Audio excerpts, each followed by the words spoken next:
without further ado, you guys got an arm wrestle for who gets to start the first one? Or?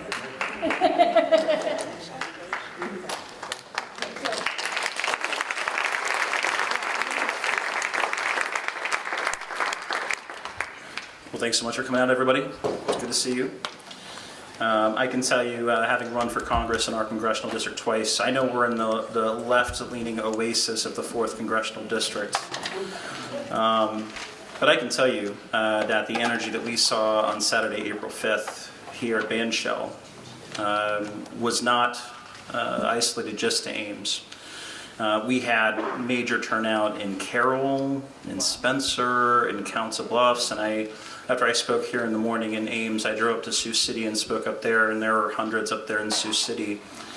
And so the energy that we have right now that we can see all around us is much stronger than I've ever seen since I've been plugged in the 4th Congressional District. Unfortunately, you know, the things that we're seeing from the Trump administration and the aiding and abetting that we're seeing from Randy Feenstra on Trump's behalf, unfortunately that's not going to die down, I don't think, throughout the course of the second Trump administration. So my ask is that I know we've got about a year and a half left until the midterms, so it's a ways away, is to do whatever you can to remain engaged, to educate yourselves, and to do whatever you can to reach out to your friends and family to bring them into the fold. And also, I know this is a bit more challenging, but the other challenge I have for you all is there are going to be more and more disaffected Trump voters that are going to be looking for a new home. I think we kind of passed the Rubicon today with Donald Trump completely disregarding the U.S. Supreme Court in the imprisonment of seemingly a completely innocent family man who was living in Maryland for a number of years, a hard-working guy whose kid wants him back home. And we don't know yet what's going to happen with that, but I imagine this is the first of many of those moments, well, arguably not the first, but among many of those moments where we just can't believe what we're seeing. And I have a lot of Republican friends that can't believe what they're seeing either, as you know, whether or not that surprises you. But so let's try to be warm and welcoming to those disaffected Trump voters as well, as hard as it can be sometimes, because I've met a lot of them and they're good people. So let's keep on keeping on, and but I'm so glad that I got the invite. Thank you so much, Maddie, and thank you to everything the Story County Democrats are doing to fight the good fight as well. So thanks for coming.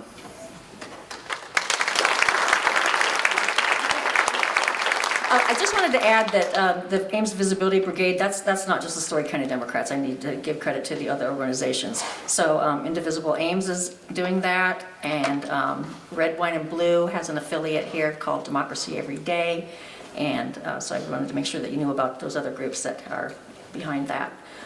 And also, is there somebody here in the military that can tell me, do I have the flags properly? I think that the American flag is supposed to be over there. Denny's telling me to switch them, okay? Just pop them up, right? That might be the easiest, or just pick it up, yeah.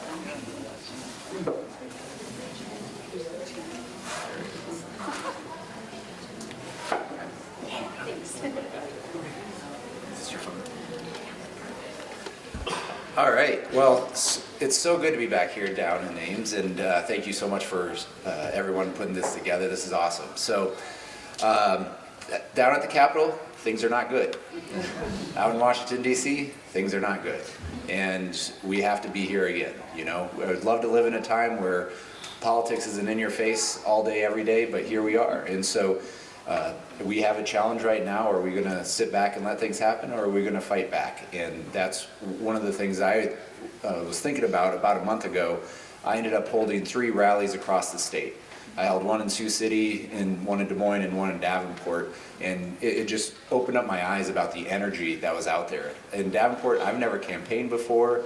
I've never hardly done anything out there. I've only been there a couple times in my life, and we had room outside the door. I mean, it was standing room only, outside the door. It was really cool to see. And so there is an energy out there, and it reminds me a lot of what I saw in 2018. And I think a lot of folks in this room saw what we were able to do in 2018 when Trump won this district by 27 just 2 years prior, and we moved the needle 24 points and almost won against Steve King.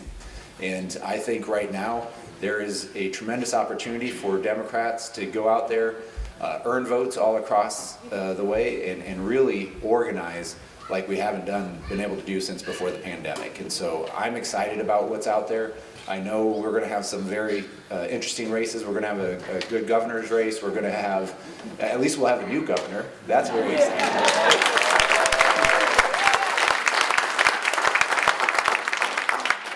And then we got the other statewide, the Secretary of State, Secretary of Agriculture.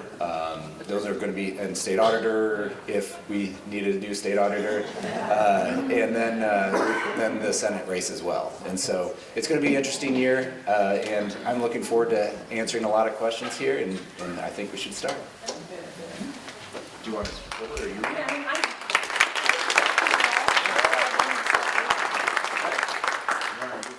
Sure. So Maddie, so just refresh us a little bit. So we're going to read the question.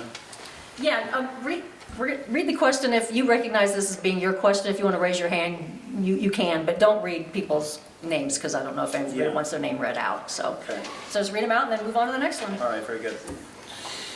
Question 1. Why don't you face your constituents?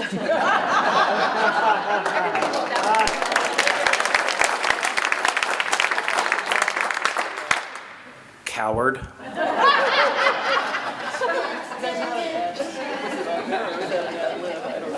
All right, this question is for Representative Feenstra. Do you support sending people's citizens or not to prison in other countries? Okay. Are we just reading? Okay. Just put them in a pile. Okay. Let's put.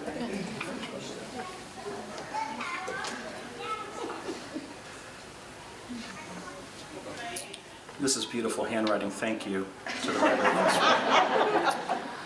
Why don't, this is obviously for Congressman Feenstra. Why don't you work for funding of needed projects across the district? Why do you not meet openly with your district? Really quick, 5 years in a row, Randy Feenstra has asked for $0 of money from the Community Improvement Earmark Project. The other 3 congressional Republicans have asked for tens of millions of dollars for their district. Yeah. I am happy to announce that the Sioux City Chambers pushes him on that every single time. All right. Will you sponsor an amendment to any farm subsidy legislation for tariff relief to limit aid to family farms with less than 1 million net revenue, less land value?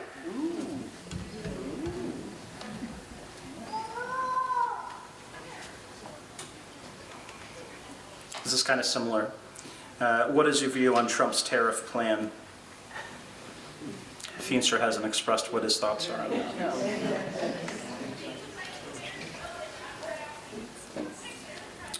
All right. Do you support the separation of church and state?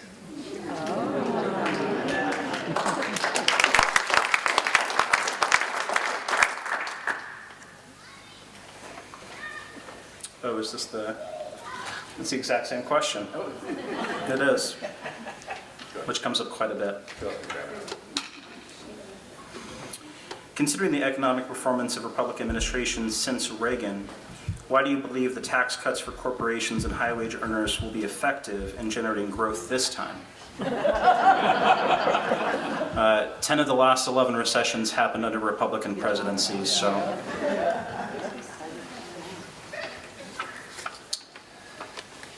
Do you believe in due process for all people?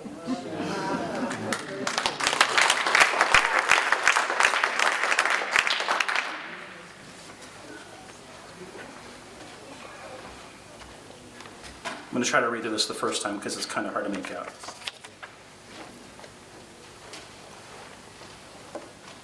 Okay, I think I'm getting this. Why wouldn't you stand up against the tariffs that will dry up the small towns worse than they are? You don't even ask questions. You're a disgrace to your voters.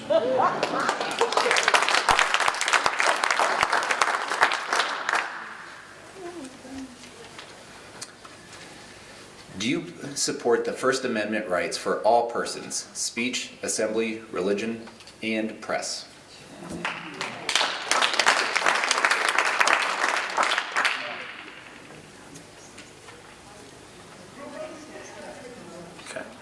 What are you doing to stop Trump's executive orders that directly negatively impact your constituents? For instance, Medicaid, of which there are 151,000 enrollees in our congressional district, a lot of people. And at the state level, they pass work requirements for Medicaid, but at the same time, there's a cap. So in Sioux City, we have a city council member, Alex Waters, wonderful, huge part of Sioux City, and he has to limit what he gets paid every year because private insurance won't pay for him to even get out of bed in the morning without the Medicaid, those services. And so we're begging down there for them to put the Work Without Worry bill on the floor, and I think that's one of the biggest things we could be doing right now is to help folks with Medicaid on that. Ooh, this is a long one, both sides. How can you maintain that you haven't voted to cut Medicare, Medicaid, and Social Security when the only way the budget plan you proudly voted for has to cut some of those funds to meet its goals? Great question.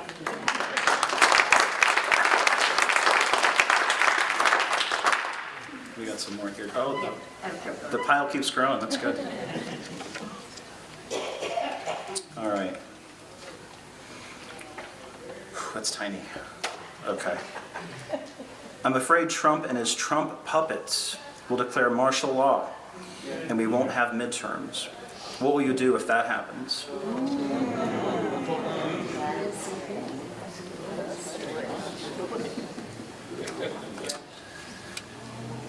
Trickle-down economics is and has never worked. So how?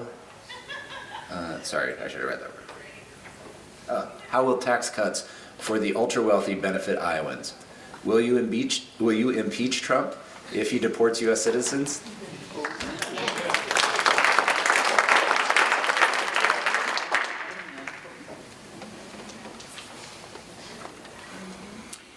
Do you support the proposal to send U.S. citizens to prisons outside our country?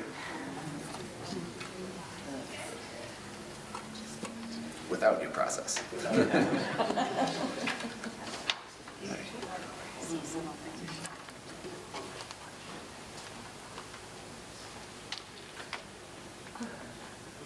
Okay. How are you standing up for your constituents against the attack on our jobs? I personally had 6 friends lose their jobs because of DOGE.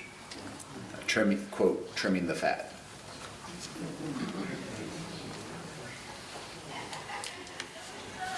And just really quickly, there's an article I saw last night where the Milwaukee public school system has a number of schools that have very highly elevated levels of lead.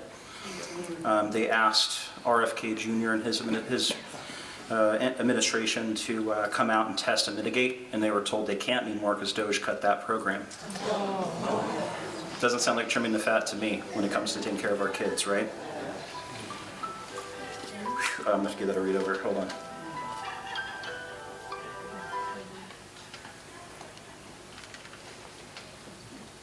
Okay, I think I got that. How do you think a $1 trillion budget for the U.S. Pentagon and the Department of Defense is going to help our 4th district? Musk and Trump are taking away money from Iowa and giving it to Musk. How dare you not stand for us?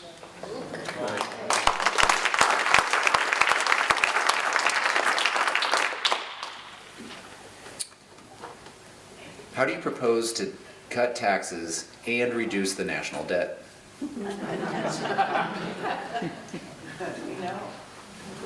What they voted on is actually going to increase the debt. Why do you continue framing the gutting of valuable federal agencies such as USAID as simply budget balancing? I think we're going to pay for that tenfold in the future. One of the things that I don't think got a lot of press on Friday was Trump announced his budget, and in part of that, Head Start, which is completely eliminated. And on Thursday, I went to my local Head Start in Sioux City with 3- and 4-year-old kids, and it's one of the best things we can do is invest in our kids. And so when they do these punch down politics about whatever, and we're not focusing on feeding kids, making sure they have a good education and a good job, I don't know what we're doing. So. And exactly. Hey, exactly. What will you do to ensure the future of NOAA and the National Weather Service keep it strong and fully functional? Right on.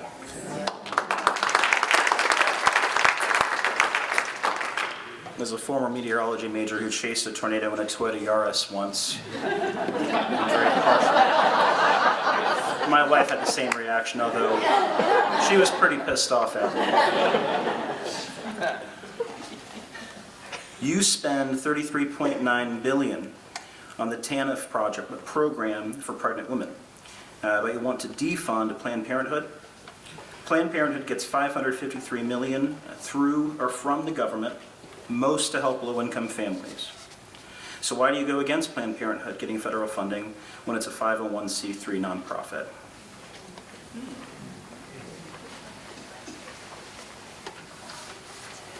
I'll do this one because I can read it easily. Do you believe in freedom of speech? Do you believe that no one should be incarcerated without due process of law? Those are both constitutional rights. It is noble to believe in those tenets. If you do, why are you so reluctant to tell the administration that you support those rights? You also have the right of expressing yourself by your constant stonewalling your constituents about your position. You are forfeiting your own right of free speech. One of your disappointed constituents, and I won't say the name.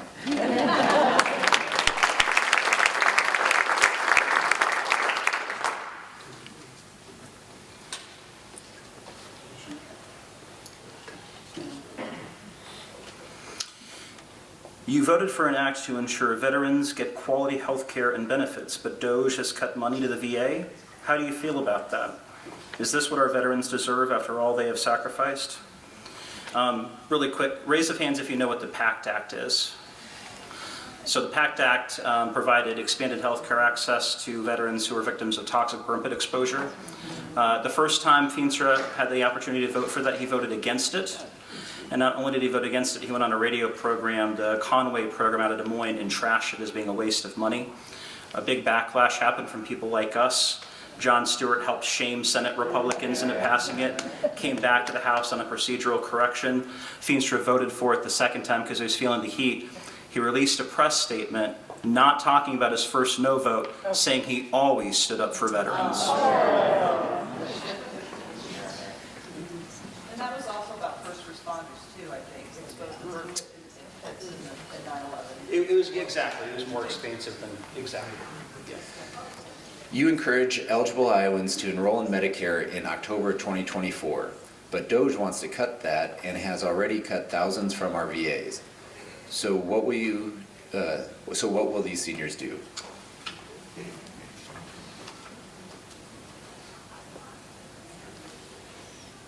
Kudos to the person that got this many words on this small of a card. China has bought up 186 acres from Smithfield Foods since 2022. Another 972 acres have been sold, I think that's sold, to China by Syngenta with leases. It amounts to 6,000 acres either owned or leased by Chinese companies. Other foreign countries have 800,000 acres as of 2015. Now it's grown to 2.2 million acres in the years from 2015 to 2021. Which president is responsible? How are you going to help stop our farmland from being taken over? If you look at Feenstra's pinned tweet, it's about fighting against the Chinese government taking our farmland. I think his first or second congressional run, he was the second highest recipient of money from Smithfield Pac, which is a Chinese-owned company. So I'm thinking the Smithfield Pac folks are like, we don't need to take your land, we'll just buy your politicians. All right, this is right up my alley, so I'm glad I got this one. So, due to Trump's tariffs currently in 2025, corn and soybean prices have already fallen by 10% in 2 weeks. Also, fertilizer from Canada is Iowa's primary source. Prices for that will jump by 85%. Do you support Trump's tariffs on Iowa farm families? So, one of the things that I'm really pushing for is we absolutely need to talk about these tariffs as they impact our agriculture economy, but at the end of the day, going back to the status quo is not working for most Iowa farmers. We have to enforce our antitrust laws, and we need to make sure that we're just not doing aid. We need trade. We need markets, and the last time we had these trade wars, we were borrowing money from China to pay our farmers to not sell the products to China.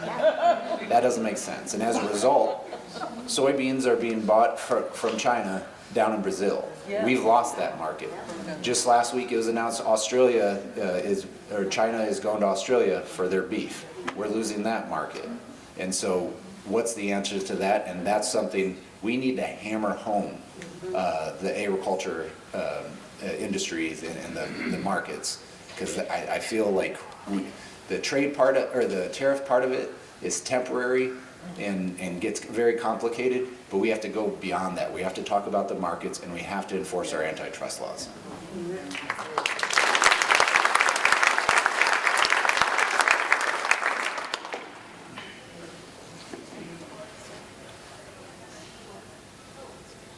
This is a really good question, considering today.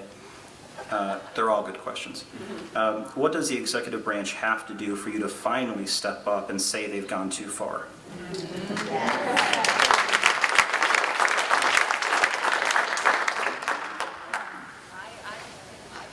China has imposed tariffs on U.S. egg imports to 125%. Egg in Iowa lost $27 billion in the last tariff war in 2018. Trump was president then too. President Trump gave them $22 billion in 2019 and another $46 billion in 2020. What happens when DOGE decides to take away subsidies like these when this trade war gets going? So a couple things too. Because Trump has changed USA, or the proposals of Congress has changed USDA, so the entity that funded the farmers last time may not be there. They're still working on it, but like that was one of the departments that was about to get cut. So who knows what's going to happen? And I mean, I don't have a lot of faith that they're thinking this through.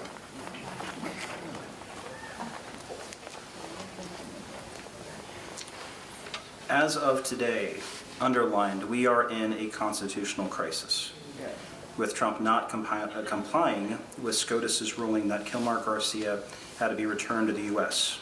How is this okay in any way, shape, or form?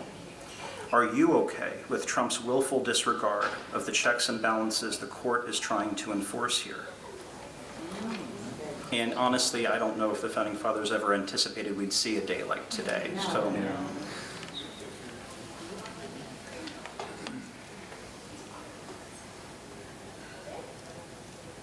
Okay.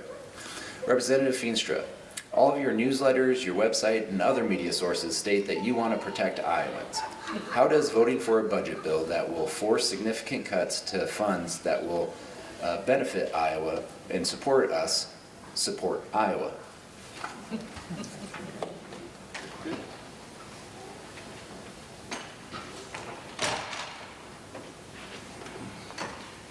When will Congress reclaim their authority over U.S. trade policy, i.e. tariffs?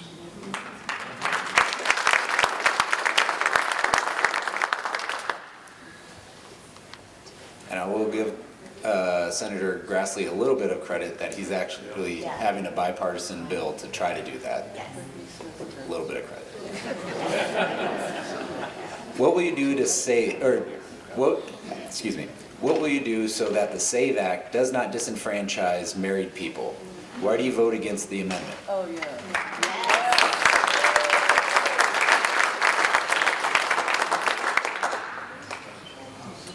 When will you unfreeze FEMA funds and reinstate BRIC, which is the Building Resilient Infrastructure and Communities Fund, to help local communities prepare and protect against future disasters?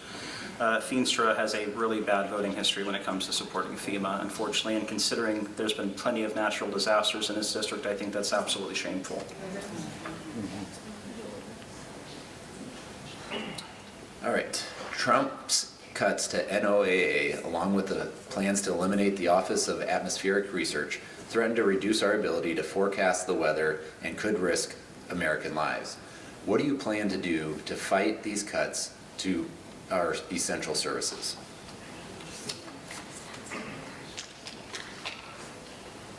JD, there's 5 questions on this card. Is it okay if I just take all 5? I'll go to the bathroom. I'll go extra slow. Congressman Feenstra, what have you done to, number 1, prevent Trump from changing our democracy to an oligarchy? 2, maintain respect for human life? 3, facilitate truth in government? 4, protect rights of all people legally in the U.S. And one of my favorite questions, considering the last week or two, prevent insider trading as aided by Trump's control of tariffs.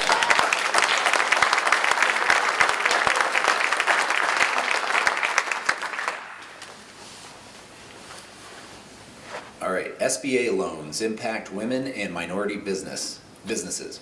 What are your plans to assist small business owners?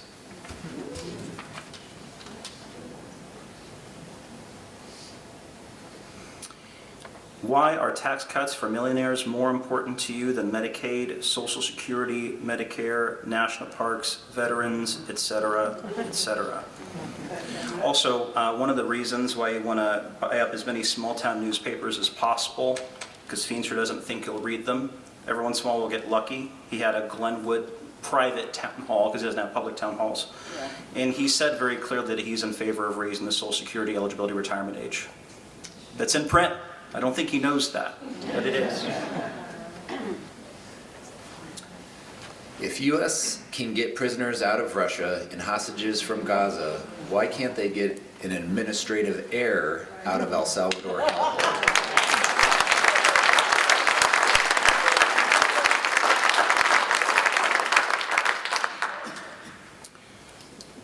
I've been seeing this a lot. How come we can't get through to the Social Security office by phone?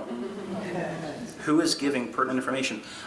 Did you know that now the official platform through which the Social Security Administration is going to be releasing its press releases is X, Twitter? Did you see that?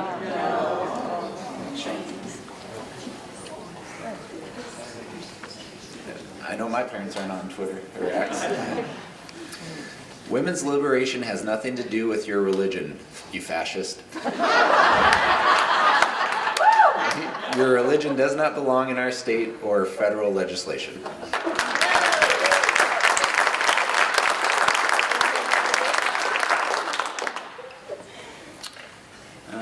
Another award to someone who got a lot of words on this little card here, so we'll do the best I can.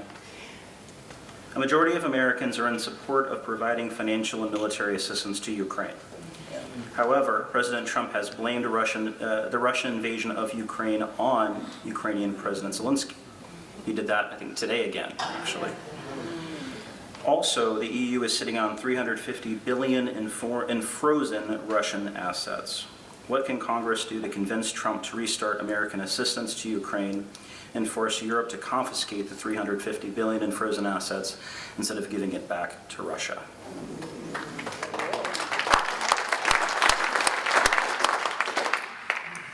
Do you favor due process for immigrants facing deportation?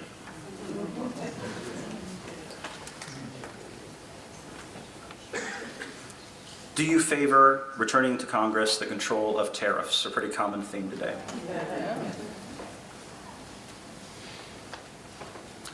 When you decided to get into politics, did you ever imagine you would end up being required to bend your knee to a cruel, black-hearted dictator who has committed treason?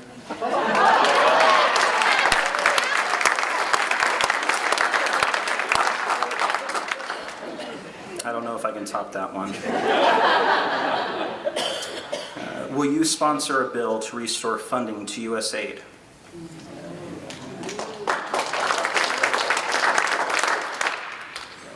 How are you going to protect Social Security, Medicare for seniors? Great Well, question. JD, I have to just say, these are great questions, and we all agree with you here. But the problem is outstate. Yeah. And there's a lot of people that are in denial or don't know what's going on. under, because there's different county Democrats. Yep. But even if you put these out in small town papers that are left, or will print them to the general public in their area, because there's not such a problem in Ames. The problems are upstate and downstate, where they're not informed, they're not reading it, they're in denial, and, I don't know if we can afford that, but, So- the only criticism I've had with the Democrats, and I am a Democrat, is that you hammer the public around election time, and the rest of the time we're quiet. The Yeah. public turns you out, and those people on the other side are campaigning with lies every day, everywhere. Absolutely. That's why I think we need to create an infrastructure, because between here and Sioux City, there's not one Democrat elected for the Capitol. No. I'm the only Democrat in 42 counties in northwest and north central Iowa. Well, I talked to you before. Well, I know. But so what I'm saying is, we need to work with Carroll County, we need to work with Yeah. Crawford County, and work with those newspapers, work with the Once social a media. week. Yep, These are, and these are small town papers, they're not expensive. yep. And is the suit against the Des Moines Register still going? Oh, that's a good question. They want to shut them up. Yeah. And I guess I'm today, assuming that was more for show. think so.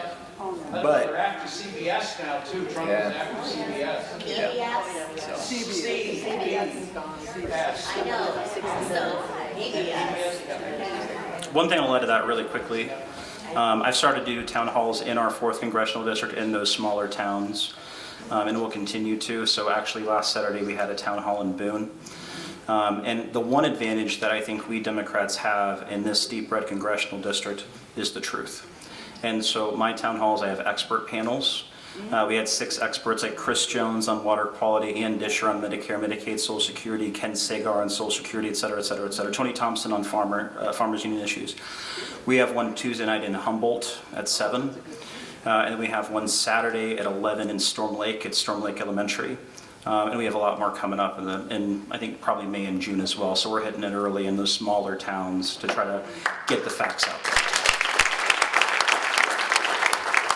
Yeah. To speak to that, just and sort of piggybacking on what this gentleman was saying about, we all, I think, can see that the right-wing media infrastructure has been just a labyrinth for decades, and we don't have that on the more centrist, liberal, progressive sides. We don't have that. You're right. And that's what concerns me. How are we going to get the farmers who voted for Trump? I come from a farming family. Thank God my parents didn't do that. But, it's in there, right? It's out Yeah. there. And how do we get those folks who really need to hear the truth when they've been fed a diet of lies for 50 years? I don't know how long. I'll be as succinct as I can. No one's accused me of being the master of brevity, but I'll do my best. Number one, unfortunately, I think at the national level, there's been an abandoning of rural America, and we're trying to reverse that. That's not going to happen in 1 or 2 or 3 cycles, but what I can tell you is I was the only Democrat in a lot of rooms full of Republicans last cycle. In last cycle, we had really in-depth conversations where they could say, I agree with you on a lot of things, but you're a Democrat, so I can't vote for you.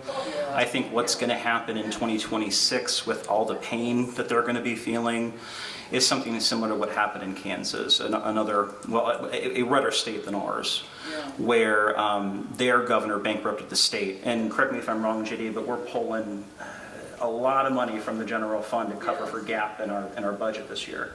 Well, budgets aren't out quite yet. They're working through it, yeah. Ryan, are you still taking, your funding is still available so we can keep you rolling? That's a very nice question. No, I know. Well, we can't talk about fundraising. Shoot me a message later. Okay. You might want to post something. Trust me, we're working on it. But thank you. So let me get back to the question. But essentially, to your point, number one, we need candidates in every race in every town in the 4th Congressional District to poke the bubble. Because we've got a lot of farmers out there who are good people who live in an echo chamber where those ideas are the only ideas they hear. JD started to poke the holes in that bubble. I'm continuing to do it. I think eventually enough variables are going to align where they say, wow, we have been sold a bill of goods by these Republicans. Right. So we're not going to be able to compete with the AM radios and the Fox Newses of the world, but we have to run and show up in small town Iowa over and over again in other ways. What are you going to do to help the farmers when tariffs affect the sale of their goods? And I'll just say that the person who's bankrupt this state is leaving office to not see the consequences. And it's going to be a mess, unfortunately. Why are you taking steps to make it more difficult for people to vote, especially women? It is already illegal for non-citizens to vote. This is unnecessary.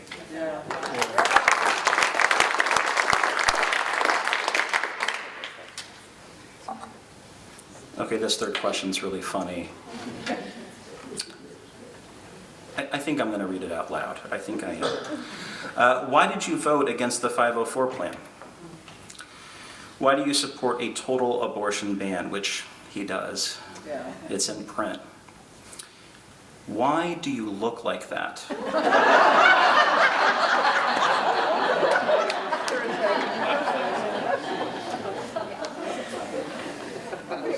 If people choose their sexual identity, when did you choose yours? All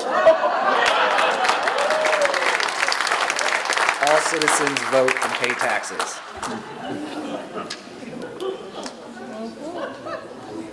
It's getting pretty salty up here.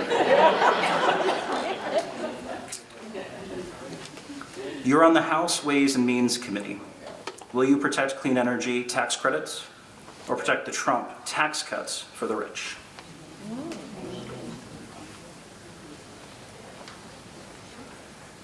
How can you vote for tax cuts when our national debt is $36 trillion? It is irresponsible.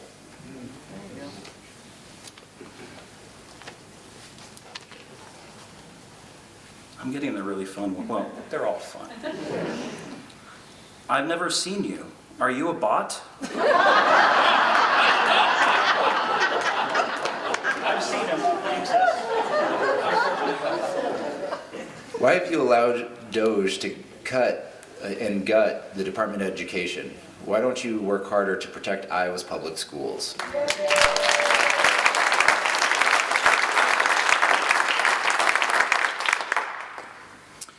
Rep. Feenstra, as a Christian man, how in good faith can you vote for a convicted felon? Why are public schools of low value for you? Do you not believe that all humans are created by God equally?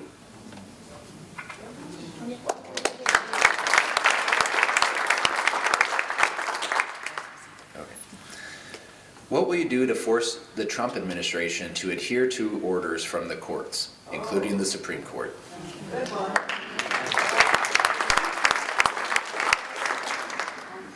I will say, as far as obeying court orders, I think it was, I'm forgetting his name right now. There was a congressman today that introduced a bill in light of Trump disobeying the SCOTUS decision that would force, in similar scenarios in the future, us to divest in every possible way from governments that are holding someone like Kumar Garcia until they're returned. So keep your eyes on that.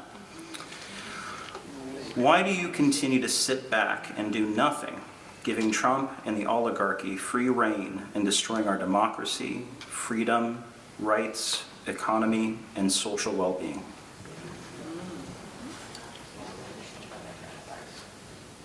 As a Christian, how can you vote for and support DOJ and Musk decisions to kill people in USAID or cut the budget to Medicaid?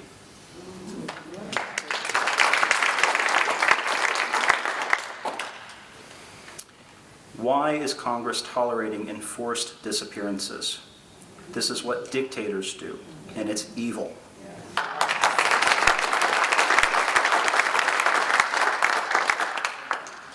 Regarding the SAVE Act, do you really want to suppress your married women constituents from voting, especially difficult for poor seniors without passports and original birth certificates?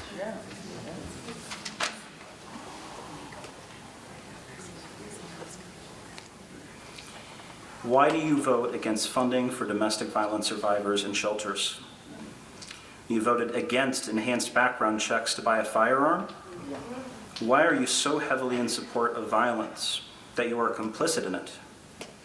Iowans do not think of you truly. Do not think you truly represent them. You are complicit in gun and domestic violence.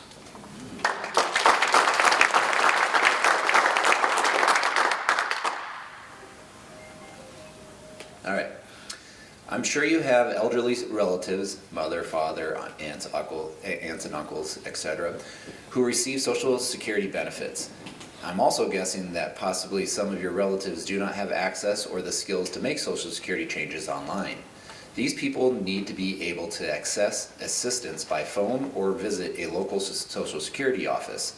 Please vote against any budget or spending bill that does not support restoring Social Security to a full working capacity and reopening shuttered Social Security offices so that access to Social Security assistance is accessible. Have a heart. It's not just your constituents, but most likely your family members too, who are depending on you. Amen.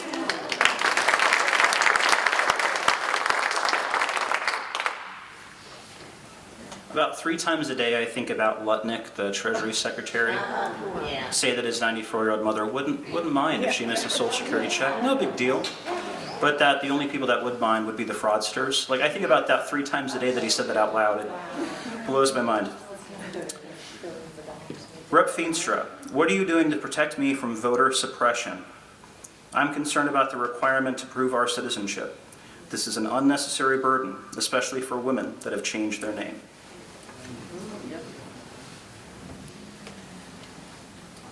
Representative Feenstra, please restore USDA funding for schools and food banks.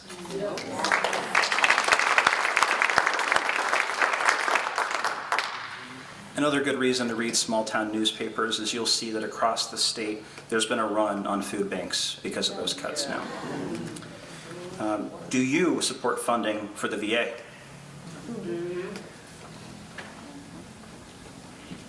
Why have you ceded all congressional power to the president?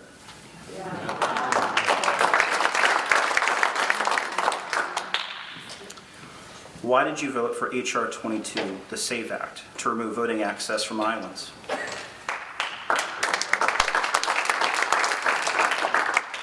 Why have you done nothing to stop DOJ from gutting medical research at HHS? Iowans deserve better.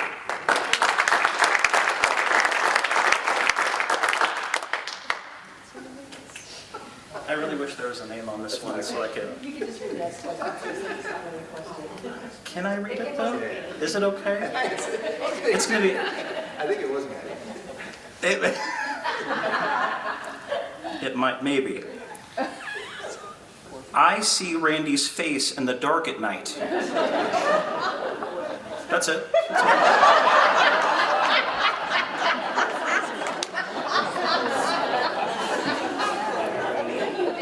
To Randy Feenstra, what are you doing to ensure the safe return of illegally deported Kilmar Garcia? Impeaching and removing Donald Trump should not be off the table. This constitutional crisis is not to be taken lightly.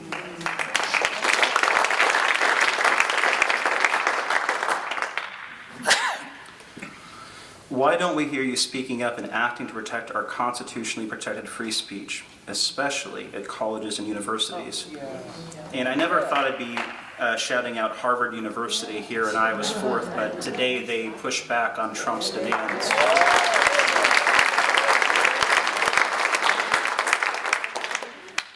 What are you doing to save our college and universities' research programs, including USDA?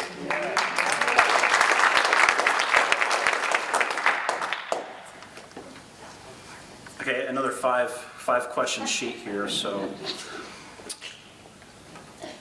Oh, no, it's just one question with a lot of, okay, I got it. Since Trump has purged many federal agencies, including USAID, HHS, NIH, CDC, and FDA, endangering scientific research, health, and education of most Americans. Number 2, caused massive financial losses to many Americans because of his chaotic, unpredictable tariffs. 3, destroyed our long history of being the leader of the free world. 4, weakened Ukraine's fight against Putin's Russian invasion, with Trump falsely claiming Zelensky as a dictator. 5, fired 10 highly qualified generals or admirals without any reason. 6, made executive orders based on loyalty to him rather than competency. Yeah, how's that Trump meritocracy going? Will you have courage to bring congressional legislation to restore the balance of power in the 3 branches of government, or will you allow him to be a dictator?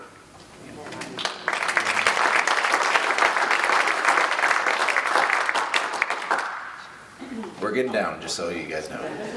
So Donald Trump got the Supreme Court he wanted and now won't follow their rulings. How can we get back to 3 branches of government our forefathers established and starting to follow the Constitution?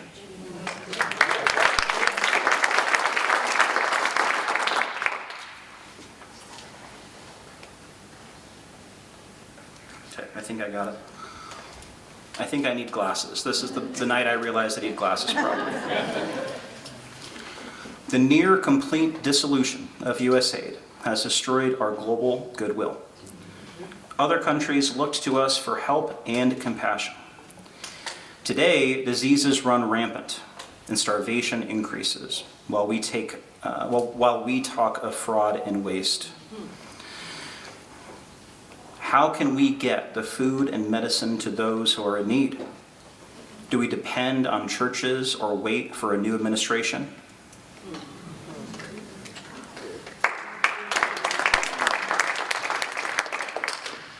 Considering the inadequate FEMA support after last year's devastating wildfires and now a huge earthquake in Southern California, should California consider withdrawing from the Union?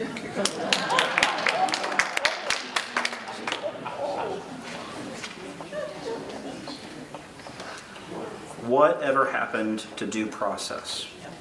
To innocent until proven guilty. Even Ted Bundy got a trial. Mr. Garcia's imprisonment was a mistake. He deserves a fair trial, along with other Venezuelans whisked off to El Salvador's notorious hellhole. What can we do?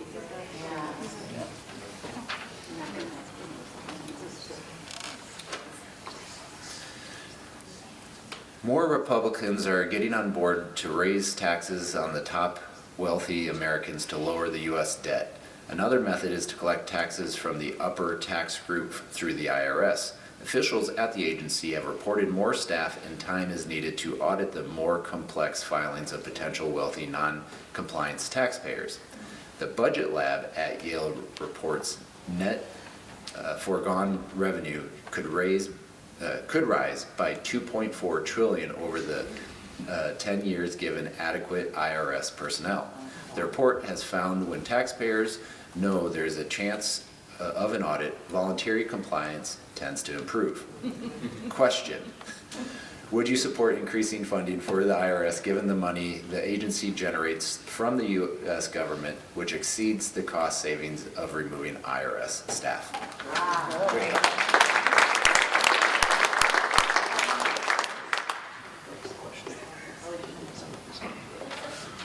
This is a sincere question.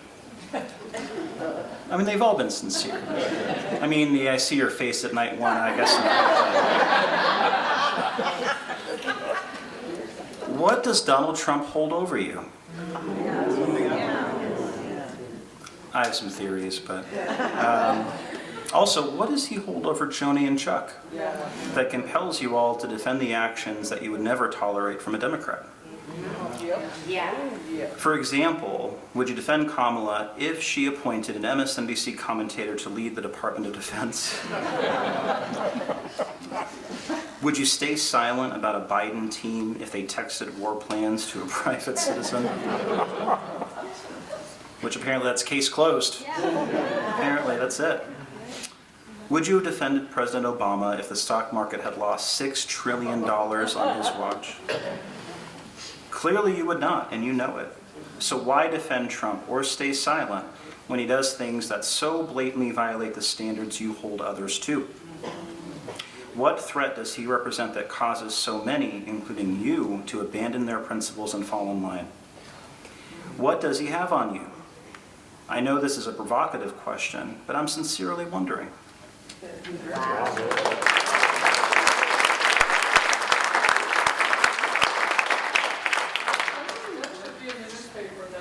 Yes. Yeah, agreed. All right, there's a lot of bold and exclamation points, so I'm going to do my best to address this. You, Mr. Feenstra, and your congressional colleagues must stand up to Trump and Elon Musk, who continue to try to find $5 trillion in cuts to services that we, the people, value and rely on. For instance, Iowans on Medicaid will lose $42.18 billion in their funding for their health care. People will go bankrupt and people will die. In the 4th Congressional District, the district you supposed to represent, Mr. Feenstra, 174,285 constituents are on Medicaid and will lose their health care. Did you know, compared to the 3 other Iowa districts, the 4th district is the highest number of people who qualify for Medicaid, the district you're supposed to represent? These cuts are in the budget you voted for, Mr. Feenstra. This budget will give $4.5 trillion in tax breaks, with most going to the wealthiest 5%, and your vote demonstrates you are okay with giving the most to the wealthiest, who need it the least. Yeah. We, the people of the 4th District, are beyond angry and are fed up. I ask, who are you elected to serve? Us. Voters gave you a voice in decision-making and a vote to use on our behalf, not to roll over and provide zero oversight. You have failed us. Without a spine, your days in the House are numbered.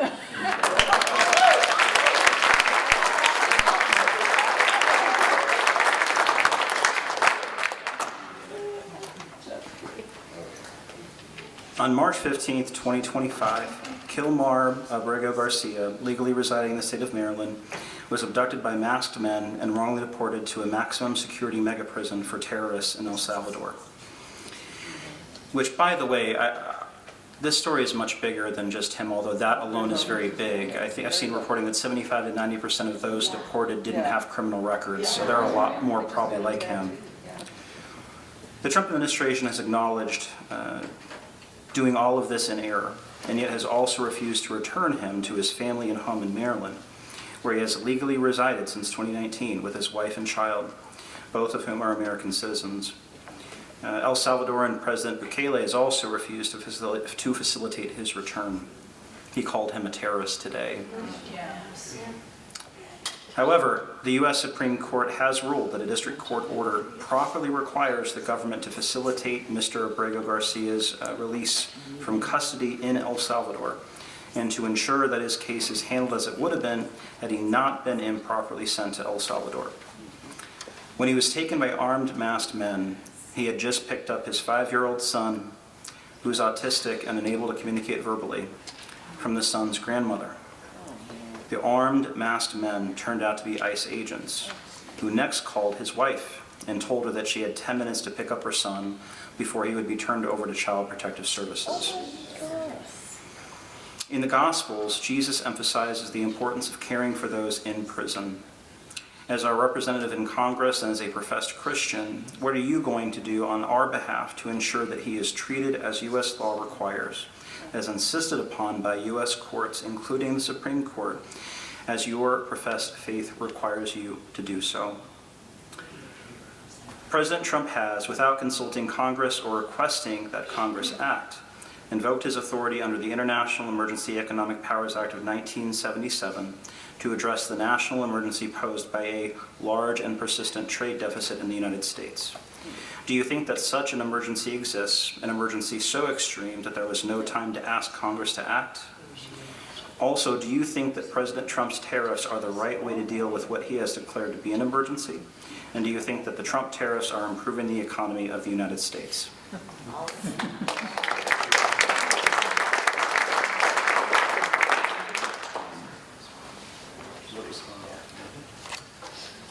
So here's a series of letters that have gone unanswered, so I'll read one, he'll read one, and we'll go back until the end. So this is from February 25th this year. During the American Revolution, Lafayette and Franklin saw to it that the U.S. and France became bonded in a friendship confirmed by American blood shed over French soil in World War I and World War II. Close ties between the U.S. and the U.K. grew after the War of 1812 and became inseparable during World War II, as our two countries led the successful fight against fascism. Compassion shown by the U.S. through the Marshall Plan turned Germany and Japan from fascist enemies into stalwart friends. And of course, our neighbors Canada and Mexico have long been peaceful trade partners. Today we have a chance of making the Ukraine a permanent friend for centuries to come. Under the very capable leadership of Joe Biden, the U.S. armed Ukraine supported it with intelligence information and led Europe to strong financial and military support. The brave men and women in the Ukraine military have defended their homes and have been able to weaken the Russian military.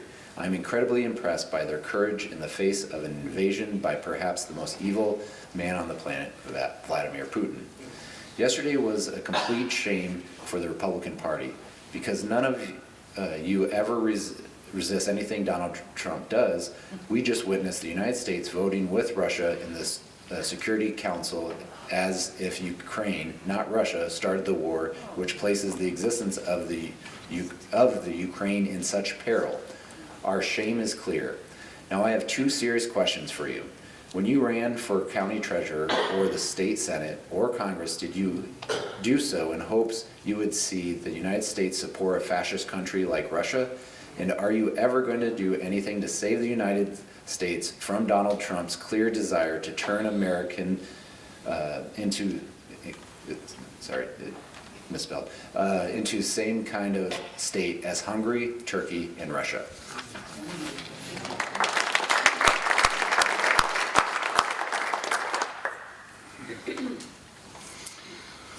This was sent April 2nd.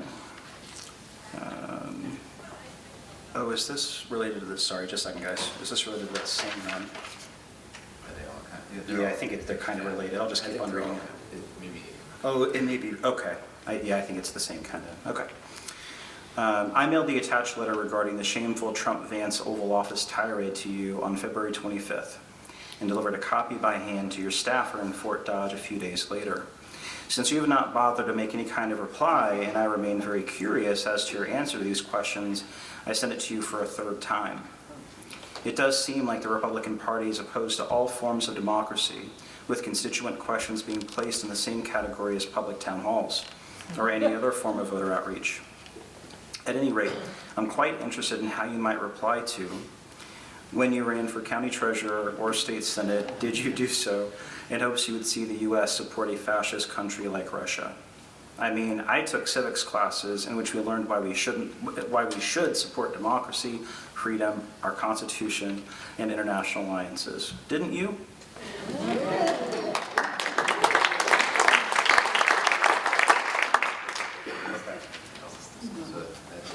Okay, so I'd like to take a picture of you holding like all of those. Oh, yeah. Your brother's flag.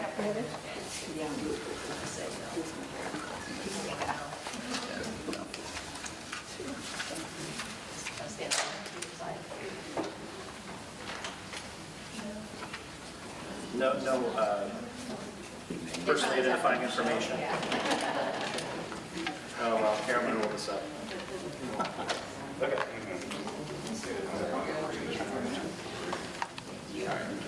I'm going to give them a wrap up. You guys can both speak again. Okay, so thank you all for coming. Susie Petra and Bruce Antion and who was the other one? Judy, probably? They're collecting signatures for the petition for Public Schools Strong, so if you haven't signed that already, catch them before you leave. I'm curious, how did you hear about this event? Did you get our newsletter? Is that how you heard about it? Give them hands up. Yeah, online. Okay, who saw it online somewhere? How about word of mouth? That's Wow, so pretty equally all three of those things, okay. Interesting. So if you don't get our newsletter, you can sign up for that at storydems.org and just click that newsletter. That's how you'll find out about all these events. If you don't know how to do that, or if you're not comfortable doing that, come see me and I'll just do it right now on my phone. If you want to contact Randy Feenstra, I strongly encourage that you do that and do that regularly. The easiest way to do that is through his, he has a contact me form on his website. Just Google contact Randy Feenstra and it'll be the first thing that will pop up. On June 27th at the Collegiate Methodist United Church, we're going to have an event at 6:30, and it's featuring Jess Piper, and she's a rural organizer from Blue, Missouri, so that we're really excited about that. I think I might have forgot to give a shout out to the League of Women Voters when I was talking about some of these advocacy organizations that we've been working with, so I wanted to thank them for that. So, we didn't get any answers to these questions, did we? But you know what we got an answer to is, what are you concerned about? Like, you heard from your neighbors and we heard from you and we hear your concerns, and that's really important and one of the big reasons why we did this. So I want to thank you all. I'm going to give it back to our two moderators and give them a chance to wrap up, and then I wanted to hear from our elected officials as well, too. Oh, yeah. Let me answer your question, because I hit upon it at our Boone Town Hall on Saturday, so this is what I'll close with. JD and I both feel the pain of running for Congress 2 times, one of the more conservative congressional districts in the country. And one of the biggest by landmass in the country. There are a lot of 3-4 hour drives. Thankfully, our state is very beautiful. So, but to answer your question, right? So, how do we get through to our Republican friends in this district? Well, I'm going to leave you with this challenge, okay? So, I've been going to a number of state-level elected forums in deep red Iowa, and what I like to do is I like to go and ask some questions. And then pin the state legislators in a corner and see them squirm a bit. It's fun. What I notice at those forums, where I'm often one of the few Democrats in the room, is oftentimes someone who's very well-meaning will pose a question to critique a policy decision from a state house or state senate rep, right? And I know where they're going, but I also know that the state elected is also very good at this. And so they have their rebuttal ready, and it's usually a half-truth rebuttal that sounds coherent enough that the questioner often quickly loses confidence to jab back. Right. And I think that's where we need to grow as an engaged populace in 2026. So a couple quick examples. When you have the intellectual cachet to jab a second time, they often don't have a defense for the second jab. But we have to educate ourselves better to land the jab. So here's my point. Carbon capture pipelines, the eminent domain abuse that goes along with them, a lot of Republicans know me for that fight. And I've gotten some Republican support for them. I went to a dozen summit informational sessions around those carbon capture pipelines, and they're highly technical, which amplifies this problem I just talked about, where the first jab is thrown, but it's really hard to land a second after the rebuttal. Without getting into the technical details, and for the sake of brevity, Summit is trying to blame the big pipeline fracture that sent 45 people to the hospital in Satarsha, Mississippi, on a chemical other than the CO2. And what they did was they referred to the Federal Pipeline Regulatory Agency's report on the Satarsha disaster. You can Google Satarsha, Mississippi. It's terrible. People passing out in the street, having no idea why. The 911 calls were horrific because no one knew why their friends were passing out in the street. What they didn't anticipate is I already knew about that Federal Pipeline Regulatory Report and its findings on Satarsha. And I knew that on something like page 267, they tested for that chemical they're trying to blame. They didn't find that chemical there. And when I said that, not only did the Summit representatives clam up, but the all-Republican room in Ida County stood up and applauded. So here's the thing. We can get the Republicans on our side because the truth is on our side. The facts are on our side. But we have to challenge ourselves to be masters of the facts so that we can go into those rooms and survive the first rebuttal.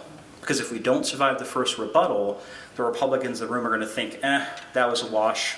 I have no reason to pay attention. So that's my challenge to the people in this room. Yeah. And yes, how probably got that information under the Biden administration when those things were being looked at.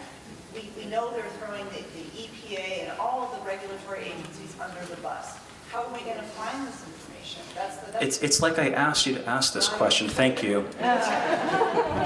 Yeah, so the question is it's all good that I had the facts. But how are we going to get those facts under a second Trump administration when they are certainly not being transparent? Perfect question. My reply is you guys, in your journey of becoming experts in these areas of concern that will move the needle, you need to find out who the groups are that are fighting on the front lines, that are generating their own data, and that are fighting the good fight. So for example, we have a cancer crisis in this state. We have the second highest cancer incidence rate in the country, which you didn't hit upon. Groups like Food and Water Watch Iowa are really good about that. The Isaac Walton League is really good about nitrate watch, the amount of nitrate that's in our drinking water. The Iowa Farmers Union posted cancer listing posts and fought the Cancer Gag Act. If you don't know what the Cancer Gag Act was, thankfully it lost, in part because of activism. Now, so the challenge there is you have to find the groups that are fighting the good fight on the front lines because they've got great data. Common Good Iowa, great data. I'd say that's the best resource that I could advise you to use. So, Food and Water Watch is great. The Sierra Club on numerous things, including the carbon capture pipeline fight. Bold Alliance, Emma Schmidt. Really what I should say is if you have a particular area of interest that really compels you to act, but you don't quite know which organization to go to lean on for educational support and advocacy, reach out to me, and I'll probably be able to connect you. Way back there in the last row. Are these listed somewhere that we can access them, you know, all the different groups that you... You know, what I'll do, Linda, I've not formally announced that I'm running yet, okay? So it's probably coming soon, probably, maybe, possibly. But maybe, possibly, we'll see. But I'm gonna put that on my to-do list because I think that on my campaign website, I could create a separate page of all of the like-minded organizations that are fighting the good fight out there that you guys can lean on. I think that'd be really cool. Maybe one more question, Linda?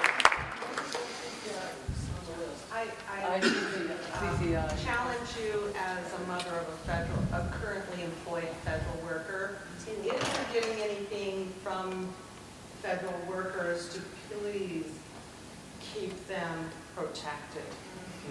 Because they're trying to find reasons to fire them. So if you get the source from somebody who's currently employed, protect the hell out of them. Thank you, thank you. Okay, one more from me. I mean, I could be up here all night, but I want to respect everyone's time. In this same vein, I appreciate what you just told me because I can follow that. But I think a lot of people who live in Iowa have, like me, have family and friends who think that everything is fake news. Do you have a recommendation? Because anytime I try and discuss this with them, everything's fake news. Now, they're not going to go to the sources you just talked about. And they don't trust any of the major news channels. I love this question. Is there any recommendation that you have that I can give to my family and friends that are being swallowed by all the misinformation? Yeah. That they can trust, because they don't trust anything, because I don't know where they get their information, from dark web, I think, I don't know. This goes back to my original closing point, which is my campaigns have been about issues. If I go around saying, I'm a Democrat, and it's not going to work out here. It's about issues. So for example, we talked about the cancer crisis a moment ago. In early 2022, I was arguably one of the only Democrats in our state running for office talking about it. It was kind of taboo at the time for reasons we don't have the time to go into. I am so proud that I played a role, among others, in getting to a point to where in early 2025, Governor Reynolds had to acknowledge the cancer crisis for the first time. I've never seen her acknowledge it before. So you start there. Well, Governor Reynolds acknowledged the cancer crisis. And then what I want you to do is to say, the question is, a fair question, What are the root causes of the cancer crisis? And when you talk to the experts like a Chris Jones or David Sweartney, again, you don't have to know who those people are right now. Reach out to me if you want more help with that. They've got some good thoughts as to why, but anyway. So Governor Reynolds said that she was going to drive some funding to get to the root of it. It was a pretty minuscule number, $1 million, which is not going to cut it, but at least she acknowledged it. Well, then what I'd do is I'd show your friend, okay, so you like Governor Reynolds probably, yeah, okay. She acknowledged it, right? Yeah, okay, all right. Well, then I want you to go to the DHS Facebook group, the Iowa DHS Facebook group. There's a post on there. And if you're not Facebook savvy, find someone who is, and go to the Iowa DHS Facebook group, find the search option and type in cancer. What they are trying to do is they are trying to sweep under the rug a lot of the drivers of the cancer crisis to blame others. It's a bait and switch they're trying to do. They were forced to acknowledge it, but they don't want to acknowledge the true root causes. So what they're trying to do is to blame binge drinking. I kid you not. I kid you not. So then ask your friend, like, hey, and you know what? Unfortunately, if they live in rural Iowa, they probably know some people that died of cancer or have it. Are they binge drinkers? Are they drunk off the chair every day? Of course not, right? Because if we really dig to the root, there's a lot of corporate money involved, right? So you find issues that are so undeniable that you're going to find a Republican legislator that has acknowledged them, but they might do a bait and switch with it. They're forced from pressure to at least acknowledge it, and then they oftentimes will try to distract. Then ask your friend, do you really think binge drinking is driving our cancer crisis in this state? Do you really believe that? And then you ask those powerful questions and keep going issue by issue by issue by issue. And trust me, from someone who's talked to a lot of Republicans, who again, most of them are really good people, who just live in a completely different media environment than we do. Like they live on a different media planet than we do. They're very good people. When they talk to someone like me, I'm often the first Democrat they've talked to in 5 or 10 years about politics. You may think that they're going to die on that hill. They often don't, because they're good people. And you see these light bulb moments where they're like, oh my God, I've been fed a crock of crap about this, haven't I? And those conversations often end with a handshake. So we just have to keep on trying. Yeah. So thank you guys.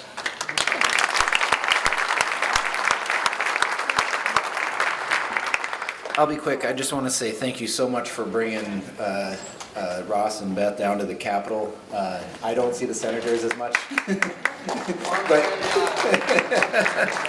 but in our caucus, I'm so grateful for their voices. One of the things I just want to leave you with is when we have all these things happening nationally, do the best thing you can do, or the best thing you can do, and I think this is what we need to do a lot more of, is take these national things and how does it impact us locally? Yeah. That's one of the most important things that we can be doing, whether it's op-eds, posting on social media, whatever, get that out there. That's, to me, is one of the most important things we can do. And since I've been not running for Congress and doing the Iowa House, it's much more hands-on, door knocking, all that stuff. I go after folks who so when you talked about your family members who are like that, there's a lot of people we're never going to touch. You know, yeah. We'll never. It'll be. We can't connect with folks. But I guarantee, in every single person here, there is somebody in your life that you talk to on a regular basis that does not vote, and those are the people we need to get on our side. So I target the B's and the S's. The barbers, the bartenders, the baristas, the servers, and the stylists. Because those people talk to people.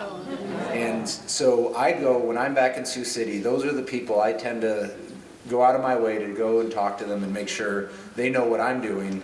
And if they have any questions, they can reach out to me. So with that, I just want to say it's so good to see so many familiar faces. It's been a bit, but it's an honor to be here. Thank you for having us. And I'm J.D. Schulten, and I still continue to stand tall for all.